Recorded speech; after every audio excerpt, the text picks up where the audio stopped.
listening to the Thom Hartmann Program. Greetings, my friends, patriots, lovers of democracy, truth, and justice, believers in peace, freedom, and the American way. Thom Hartmann here with you, and it's Friday. And so our first hour of our program on Friday, always time for Senator Bernie Sanders for our national town hall meeting, Brunch with Bernie. Senator Sanders, greetings. Senator Sanders? We just lost him. The sound just went? Okay, guys, we lost the sound. Now we have you, Senator. All right, we're back in. Great, we're back in business. Okay. So I've been quoting you all week long. You keep popping up in the news. You want to give us your take on how the week is going and what you think is important? Well, it has been a busy week.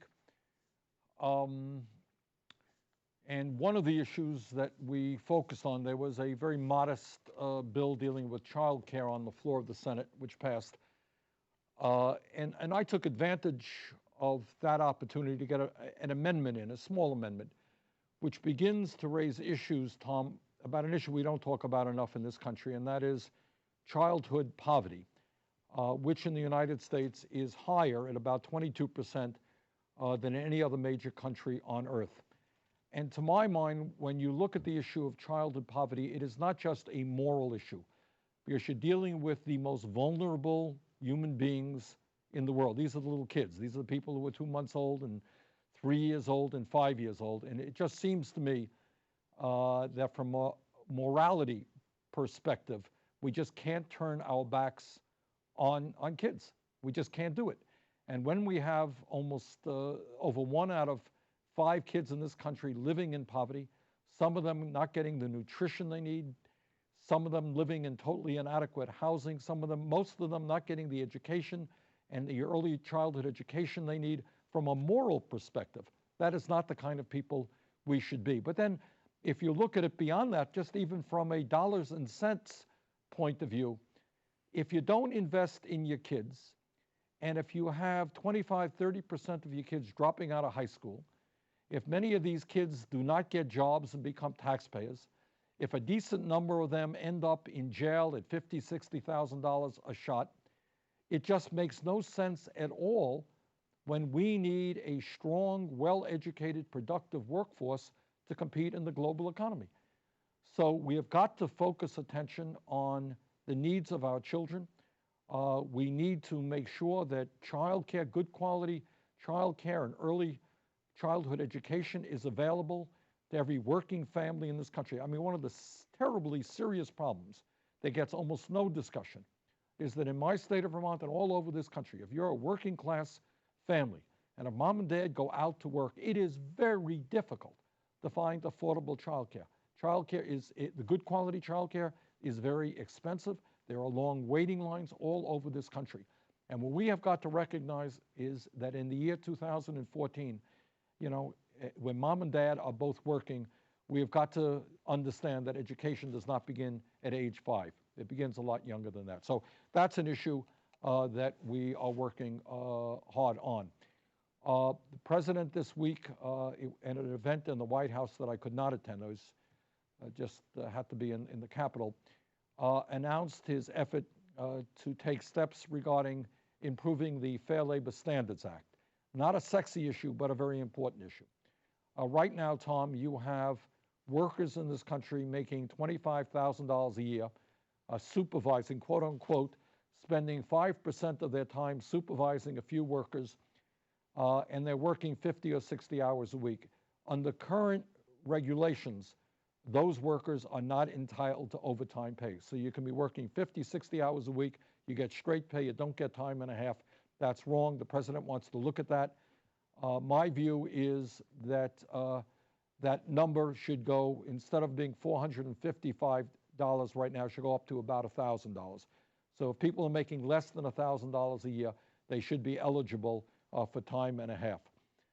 A couple of days ago, Tom, we had on another issue, I am chairman of the subcommittee that deals with primary health care. And we held a hearing to ask the following question. And the question was, what can the United States learn in terms of providing universal health care and cost-effective quality care to our people from other countries around the world. And we had some excellent panelists who joined us from Canada, from Taiwan, somebody who was an expert on the French healthcare system, and somebody who was from Denmark talking about the Danish healthcare system. And my Republican colleagues had, a couple of folks who were not sympathetic to any government involvement in healthcare at all. So it was an interesting discussion. We had a young physician named Danielle Martin from Toronto, who I thought did very, very well in taking on some of my Republican colleagues and in defending universal health care in Canada. And that the exchange, the video has gone more or less viral. I think it's over 200,000 now. People can find that video on my website, sanders.senate.gov. It's worth watching to see what happens when conservative Republicans are confronted with the reality of a strong, universal, cost-effective healthcare system as exists in Canada. I think a lot of people are concerned about what was going on with the CIA and Senator Feinstein's speech. As you have heard from me for years now, in my view, the intelligence agencies of this country, the NSA, CIA, are out of control. We certainly need to know about the torture practiced under the Bush administration. And the CIA has got to understand that they work for the American people and for the United States Congress. They are not an independent entity that can do whatever they want to do. On Monday of last week, we did some of us did what's called an all-nighter. People were on the floor all night talking about the planetary crisis of climate change. And I think the point was made very effectively over and over again to highlight this issue. We just cannot push it under the rug, that there is no debate on the issue of climate change in terms of the scientific community. Well over 95% of peer-reviewed articles that discuss climate change acknowledge that climate change is real. It is caused by man-made activities, and it is already causing severe damage on the planet, and that damage and destruction will only get worse in years to come if we don't cut back on greenhouse gas emissions. So I applaud Senator Barbara Boxer, Senator Sheldon Feingold, Senator Brian Schatz, and others who organized the event. I participated in it. I thought it was an important exercise. That's a lot that's been going on. We still have a minute left in this segment. Well, now you want to know more? I'll tell you some more. Okay. If that's not enough here, we are dealing, I and some other senators, Elizabeth Warren, John Tester, met with all of the postal unions in our effort to make sure that we create a situation by which there are not continued cuts in the postal system.